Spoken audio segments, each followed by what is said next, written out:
Okay. Hi everyone and welcome to my channel. I can't believe I'm doing this. Yeah, so it's called PJ's Delights. Basically what I will be doing in these videos that will be coming are just taking recipes from old cookbooks from back home and trying to remake them. Really no experience whatsoever. I'm gonna start with my first recipe, and I think the best way to start it off is doing my grandma's Special K bars. So my grandma was notorious for these. I feel like it's the best way to start it off. No, it's not in the cookbook, but they are fabulous and they're amazing. And I just want to honor her in her way of her love for baking and cooking. Kind of helped me with my love for baking and cooking and wanting to do this. I love doing it. Not so much when I mess up. Hate doing the dishes. But yeah, I love the process of it. So I'm going to do her Special K bars. They get it because you use Special K cereal. Voila. I grew up in North Dakota and my grandmas were always called Special K bars, and I'm not kidding you. I thought they were called Special K bars because of the special ingredient in them. It might sound confusing, but there's just a nice gooey, ooey layer of marshmallow. So growing up, I thought they're called Special K bars because they're special and no one else made them like that. So that's what we're going to be making today. I guess I can start it off. It's probably one of the easiest recipes to make. There's actually no baking involved. It's all cooktop stuff. So you're going to need some Special K, granulated sugar, you need some corn syrup. I use light corn syrup, peanut butter, a whole bag of marshmallows, and then you're gonna need chocolate chips and butterscotch chips. First, I'm gonna start off on the cooktop, so we'll go over here. So we're first gonna be starting off on the cooktop. You want it to have it going at medium, low, medium, because you don't want it to be boiling, but you want it to not take forever. You're going to be using your sugar, your corn syrup, your Special K, and your peanut butter. Also, you're going to be putting this in a 9 by 13 pan. And a little trick I found, because there's so many layers in this bar, well, there's 3 layers, not so many layers. You need each layer to cool before you put the next layer on. So I found, to speed up the process, because I'm always doing this last minute, that you can put the pan in the freezer before you get started, so then when you put your mixture on, it already cools at 360. So here's my pan, nice and cold. And then I hate doing dishes. I absolutely hate doing them. So I put parchment paper to help the cleanup process. So first, we're gonna measure out 1 cup of sugar. In goes 1 cup. And then you wanna do 1 cup of corn syrup. And then that goes in there. So once you put all those in, you're gonna want to continuously stir it until it's all the sugar is dissolved into the corn syrup.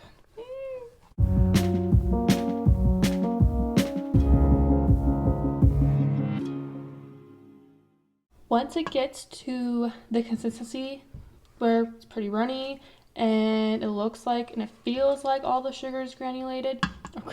It feels like all the sugar is dissolved. That's the word, dissolved. Then you're gonna take it off the heat, and then you're gonna put in 1 cup of peanut butter. And I have this measured out already. Look at me. Cool. And then you're gonna stir that till it's all homogenized. So nice and mix. And this part, you don't want to take your time. This is where it kind of gets solidified because they're still pretty hot. Now we're going to take another measuring cup. We're going to measure out 5 cups of Special K. Now this is just the original Special K. There's nothing fancy about it. So I do...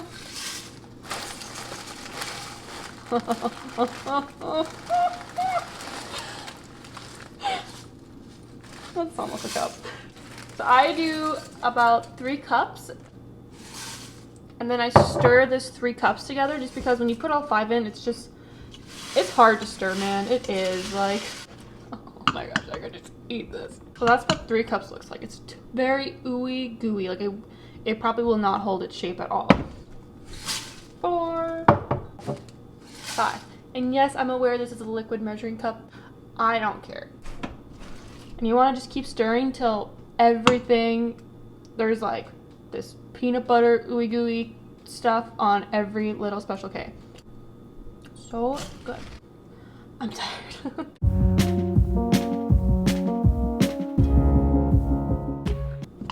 So that's kind of what it looks like. And now the time we're going to put it in the pan. Oh. Now you have to take everything and just put it in here, like so.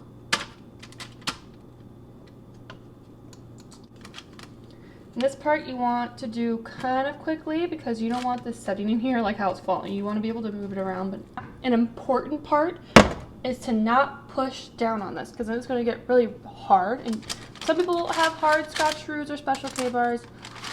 I personally don't like it. I don't want to break my teeth on it. So you kind of just have to move it around, make sure it gets into all the corners, like so. And you kind of just want to make sure it's even for the most part. You know, that is good enough. I mean, it's not perfect, but it is doable. So I take this, put it in the fridge. So I check on it in about half an hour. And if this is like not hot, I start on the next layer. So I'm gonna eat this though. Me.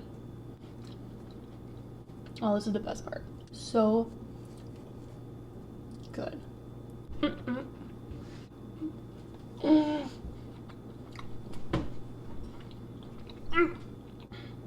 So good. So good. Okay.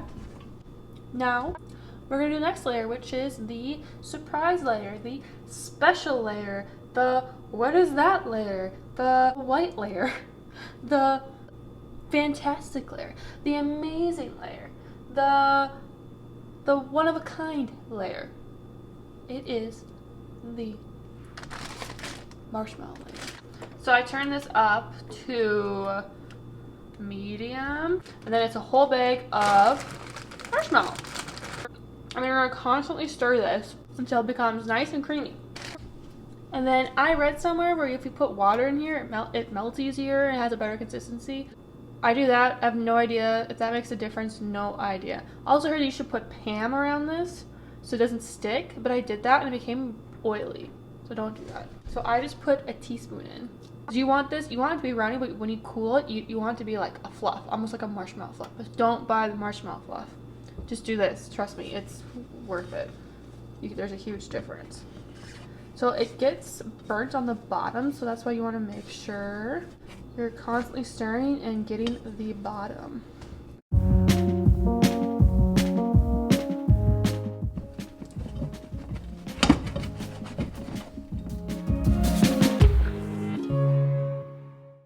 Look at that. I mean, come on. So I'm going to turn it off the heat and take it off the heat. And then I'm going to bring out the cooled layer. I'm just going to pour it on.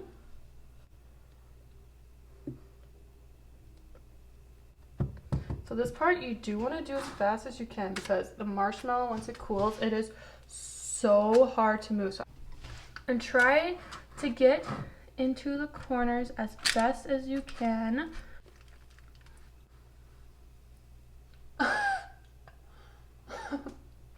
So I put this in the fridge, just won't take as long as the other layer. Okay, so the next step is the top layer. So if you have a double boiler, double boiler. If you have one of those, if you have a double boiler, you can go ahead and use that for this next step.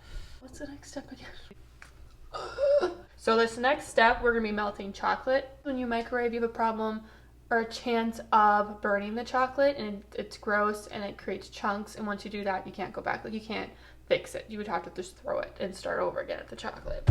It's going to be 1 cup of semi-sweet chocolate Marshalls or chocolate chips, and then a cup of butterscotch chips, and then a handful for myself. Oh my god.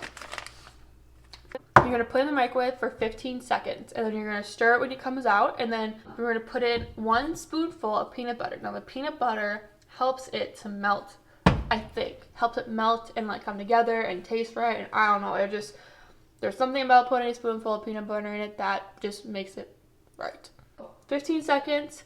Take it out, stir it, put the peanut butter in, put it in for 15 more seconds, stir it, and keep doing 15-second intervals and stirring it every time until it becomes one. So I put the pan in the freezer because I'm impatient. And it seems like the marshmallow is not sticky to the touch anymore. So now I'm going to put this in the microwave for 15 seconds.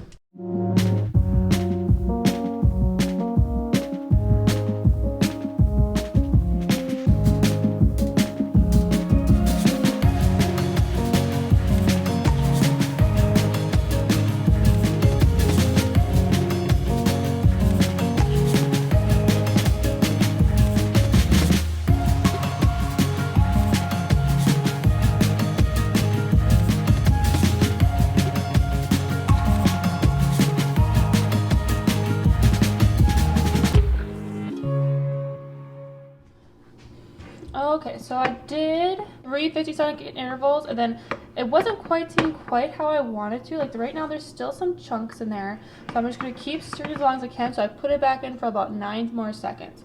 So I guess the total seconds I did was 54 seconds, but again you want to do increments because you don't want to burn it. Stir until it's nice and smooth, as you can see. I'm just going to pour the chocolate on. Pour chocolate on like so, and then I just use the spoon. Now you want everything covered in chocolate. And there you have it. There you go. Now you just let the chocolate cool and you get a perfect bar. So today I did my grandma's special K bars, also known as Scotcheroo bars. So here is the finished product, and this is what they look like when it's all cooled off. Nice and marshmallowy and chocolatey. So freaking good. Oh my gosh, so good.